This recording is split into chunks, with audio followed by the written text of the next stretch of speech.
Meus amigos pediram para que eu buscasse inspiração para falar de algum assunto alusivo ao país dentro de outro ângulo, outra perspectiva, enxergar de uma forma de preferência não usual, não linear.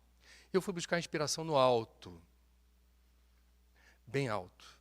Eu fui buscar no astro-rei, eu fui buscar no sol. E quero compartilhar com vocês a minha perplexidade por viver num país que é, dentre todos os países do mundo, aquele que recebe a maior insolação, a maior radiação solar em terra firme. E mal barata essa energia limpa, renovável, abundante, a mais poderosa do universo. Nós estamos defasados, nós estamos atrasados, e isso é particularmente doloroso para um filho de um paraibano. Porque eu, quando tinha 11 anos, fui conhecer a Paraíba e uma das imagens que me marcaram foi passeando no campus da Universidade Federal de lá, ver placas fotovoltaicas. Isso foi em 1977, uma unidade de pesquisa com células solares. E é assim hoje na Universidade Federal de Pernambuco, na Universidade Federal de Santa Catarina. A gente adora pesquisar, enquanto outros países estão fazendo diferente, com muito menos sol do que o Brasil. Eu vou fazer um resumo para tentar compartilhar com vocês uma certa angústia esperançosa, que eu acho que ainda há tempo da gente virar esse jogo. O sol é hoje a fonte de energia que mais cresce no mundo, aproximadamente 30% ao ano. Já existem 2.000 quilômetros quadrados de placas solares espalhadas por aí, gerando energia equivalente a 50 hidrelétricas de Itaipu.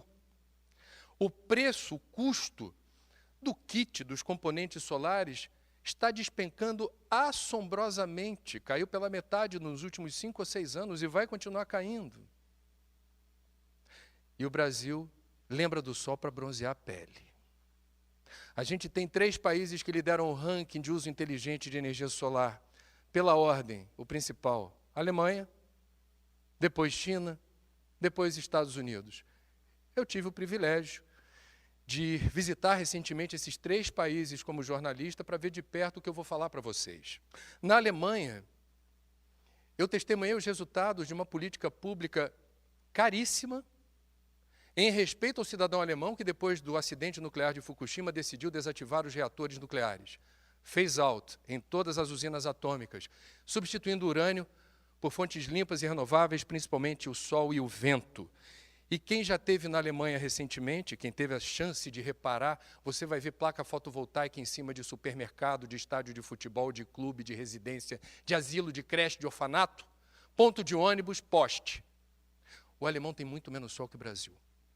Quem quiser acompanhar de perto o que acontece no verão europeu, o país mais rico e populoso da Europa é a Alemanha, e não raro, a principal fonte de energia, quando o sol brilha, o pouco sol que brilha na Alemanha, vem a ser a principal fonte de energia em alguns dias de verão naquele país. Como é que eles conseguiram isso? Uma política chamada de feed and tariff. Significa, o cidadão que quiser tira dinheiro do próprio bolso para botar telhado solar. E o governo, por contrato, vai comprar o excedente dessa energia, o que for acima do que eu demando na minha casa, no meu clube, na minha empresa. Eu vou estar num sistema interligado, em que o que é exportado é remunerado em euro, com uma tarifa diferenciada, para valer a pena, funcionar como isca. E isso funcionou. E isso já vem de algum tempo. Eu estive na Alemanha já 3 vezes. A primeira vez que eu tive foi cobrindo Copa do Mundo em 2002. Eu conheci um mestre de obra na cidade de Marienfeld, no sul da Alemanha. Mestre de obra com uma casa bonitinha. Eu falei, se o jornalismo não dá certo no Brasil, já sei o que eu quero fazer. Ser mestre de obra na Alemanha. Porque era uma casa bonitinha, com gramadão, piscininha, e 10 placas fotovoltaicas do tamanho de mesas de ping-pong. E não tinha essa pauta se criou a partir da nossa curiosidade. É uma residência com tanta placa fotovoltaica, por quê?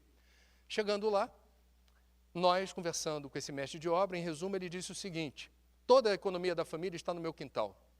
E eu já fiz a conta. Em 12 anos eu pago o que eu gastei aqui. A minha aposentadoria está lá, em euro. Os alemães não perderam tempo, aproveitaram a energia do sol e estão dando um exemplo interessante para o mundo. O segundo país é a China. Eu tive em março do ano passado na China e tive o privilégio de conhecer a maior fábrica de produtos solares do mundo. equipamentos, placas, conversores. Chama-se Ingle, com Y, Ingle Solar. Foi uma das patrocinadoras da Copa do Mundo. Então ganharam dinheiro à beça. Eu perguntei para o diretor da fábrica, que é enorme, lembra a CSN, é gigantesca, linhas de montagem com robôs e operários, tem de tudo. É lucrativa essa indústria? Hoje? Ele falou, eu estou exportando para 100 países meus equipamentos. Nenhum deles se chama Brasil.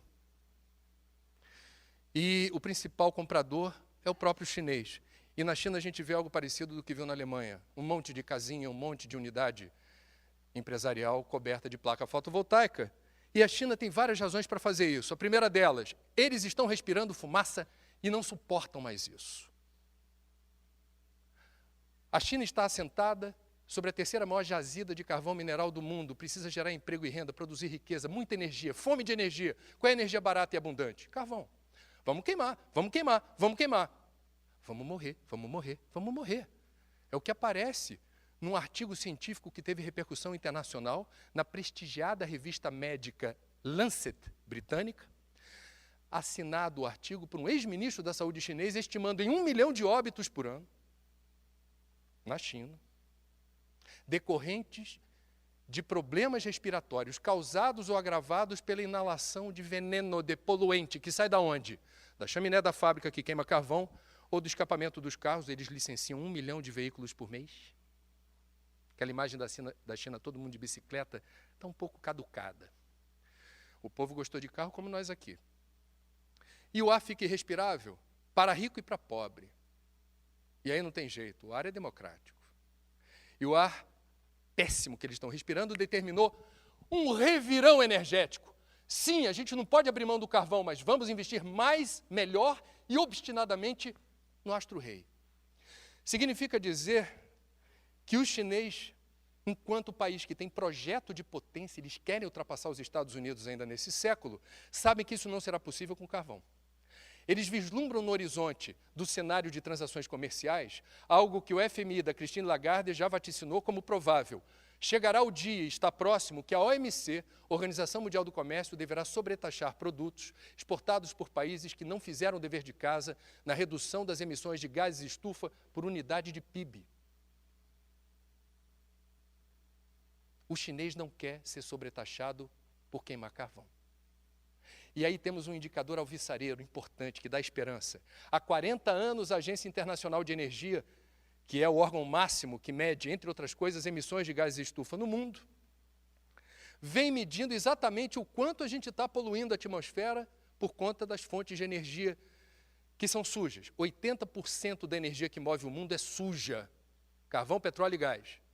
Pois bem, apenas 3 vezes em 40 anos não houve crescimento das emissões. Apenas 3 vezes. Dessas 3, 2 porque o mundo não cresceu, não houve crescimento econômico, recessão. E uma, ano passado, 2014, o mundo cresceu mais de 3%. Mas as emissões de gases de estufa não. Como explicar isso? Diz o relatório da Agência Internacional de Energia, China. O esforço chinês para conter as emissões apostando principalmente em sol e vento. Eu tive nos Estados Unidos e pude testemunhar os resultados concretos da política de Barack Obama para o setor energético. Os Estados Unidos, em 4 anos do primeiro mandato de Obama, multiplicaram por 7 a área onde há aproveitamento solar para a produção de energia elétrica. Os Estados Unidos, quando estiveram no Brasil, Barack Obama se reunindo com Dilma Rousseff no Brasil, no Teatro Municipal. Obama no Brasil. E o Lula dizendo que Obama se parece com um baiano. E a gente levou Obama para ver etanol, levou Obama para ver biodiesel. E Obama, na agenda bilateral, ponto mais importante da visita, isso não tem 4 anos. O ponto mais importante da agenda era que o Brasil reconhecesse os Estados Unidos como cliente preferencial na venda do petróleo da camada pré-sal. Porque os Estados Unidos não eram autossuficientes em petróleo e compravam petróleo de países hostis aos Estados Unidos, como Venezuela. É melhor com o Brasil. Descobriram o pré-sal, estou dentro. Meus amigos, não sei se vocês sabem, caducou, não faz sentido, o Obama não quer saber de pré-sal. Passaram-se pouco tempo, 4 anos. Obama não está nem aí para o petróleo da camada pré-sal. Ano passado anunciou que está por vir, no intervalo de poucos anos, a tão sonhada autonomia energética dos Estados Unidos, inclusive para não precisar invadir países soberanos como o Iraque, onde eles mataram 100 mil civis. A procura de petróleo na segunda invasão? Autonomia energética. Por quê? Primeiro, por causa do gás do xisto, que é um gás, é uma fonte de energia menos poluente que petróleo, carvão e gás, porém, há impacto sobre o lençol freático. A engenharia não está avançada ainda para livrar o xisto de problemas. E segundo, porque os Estados Unidos abriram a porteira para a solar e eólica. Os Estados Unidos descolaram, a China descolou, a Alemanha descolou do que o Brasil está obsessivamente perseguindo. O Brasil continua sendo um país que aposta todas as fichas na energia certa no século errado. Petróleo foi referência no século XX. Mas o petróleo não será referência em breve no século XXI. Ele será importante, não será referencial nem estratégico. Petróleo é sinônimo de encrenca, porque a queima do petróleo gera gases de efeito estufa e o mundo declarou guerra ao aquecimento global. E o Brasil? O Brasil, em outubro do ano passado, fez o primeiro leilão para a contratação de energia solar pela empresa de pesquisa energética, a EPE. Fez uma concessão. Nem todo mundo no governo achava importante fazer isso, mas a pressão dentro do Brasil é grande para que a gente não fique tão defasado e descolado. Foi surpreendente o deságio. O Brasil estava disposto a pagar, o governo brasileiro, X. Era o preço mínimo. A partir disso aqui, o Brasil compra, os interessados que se manifestem. O deságio chegou a 18%, ninguém esperava. 31 projetos solares foram contratados. Saímos do atoleiro, da inércia. Ok, não faz vista lá fora. É o primeiro passo, vamos ser positivos. Estamos avançando, devagar, muito atrás dos outros. E aí o que acontece? A Petrobras, num esforço monumental para retirar de suas entranhas o vírus da corrupção, tardiamente divulga seu balanço, contrata um ex-presidente do Banco do Brasil, que não entende nada de petróleo, para fazer uma saneada nas suas finanças, divulga seu novo planejamento estratégico, onde não aparecem 3 letras, S-O-L. A Petrobras não é uma empresa de petróleo, é uma companhia de energia. Assim afirma o seu estatuto. Acertadamente ela se afirma assim, sabendo que o petróleo é um recurso finito. Entretanto, a Petrobras não enxerga o sol, que vocês e eu enxergamos. A Petrobras perdeu metade da sua riqueza no intervalo de 1 ano. Está endividada até o pescoço. E para quê? Para explorar petróleo. E aí, semana passada,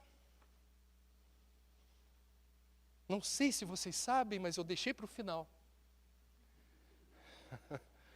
para reportar, talvez, uma das mais importantes invenções, certamente desse século, mas da história da humanidade. Na China, nos Estados Unidos e na Alemanha, eu vi a mesma preocupação. André, a gente está pegando o sol quando faz sol.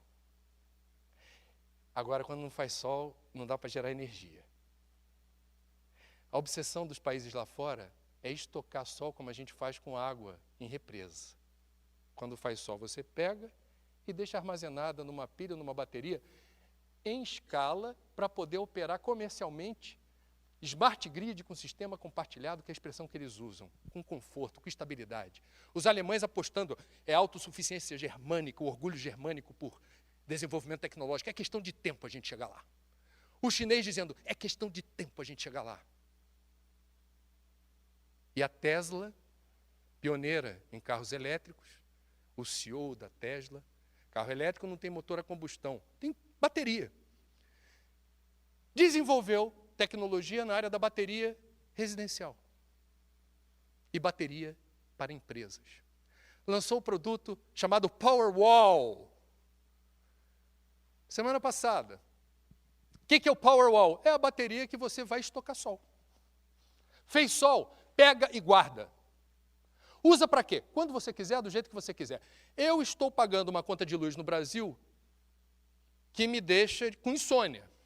Eu moro no Rio de Janeiro, de vez em quando dormir com ar-condicionado é importante, já deixa todo mundo ressabiado em relação a consumo de energia. Olha que eu sou ambientalista, eu já uso na cota certa. Ficou proibitivo para a maioria dos brasileiros gastar o que vinha gastando, porque a elevação da tarifa foi monumental. Se eu tivesse Powerwall na minha casa, num dia de sol, eu estaria armazenando e mandando uma banana para a companhia distribuidora de energia, dizendo: obrigado pelo serviço que vocês, de forma tão competente, prestam para mim, o sol me satisfaz. O preço é proibitivo, o preço de largada é $3.000 por bateria, você pode acoplar 9 em sequência. Mas vocês se lembram da primeira geração de telefone celular, aquele tijolaço? Só a elite branca, Molon, podia usar. Vocês se lembram da primeira TV de tela plana? Na época falava plasma. Não é da época de vocês. Enfim, era algo em torno de 10, 11, 12, 13 mil reais. Nas melhores casas do ramo, hoje você acha um Full HD LED em torno de R$1.000. E o mais legal, o CEO da Tesla, no quesito responsabilidade social, nos fez o favor de dizer: estou lançando o Powerwall, a bateria está aqui, mas eu não quero royalty de ninguém que resolva desmontar a minha bateria e promover inovação descobrindo outra coisa a partir dela. Fica com lucro. Deu-se a corrida tecnológica, não tenho dúvida alguma que neste exato momento, respeitado o fuso horário, há chineses, alemães, americanos, coreanos, vietnamitas, procurando descobrir como transformar a Powerwall numa Powerwall. Enquanto isso, no edifício sede da Petrobras, na Avenida Chile, no Rio de Janeiro, no estado do Brasil, que produz 80% do petróleo, entusiasma a garotada a fazer concurso para trabalhar lá, para ser o cabeça, o gênio do combustível fóssil, o sol serve apenas para bronzear a pele. É possível mudar isso? Conto com a ajuda de vocês. Muito obrigado.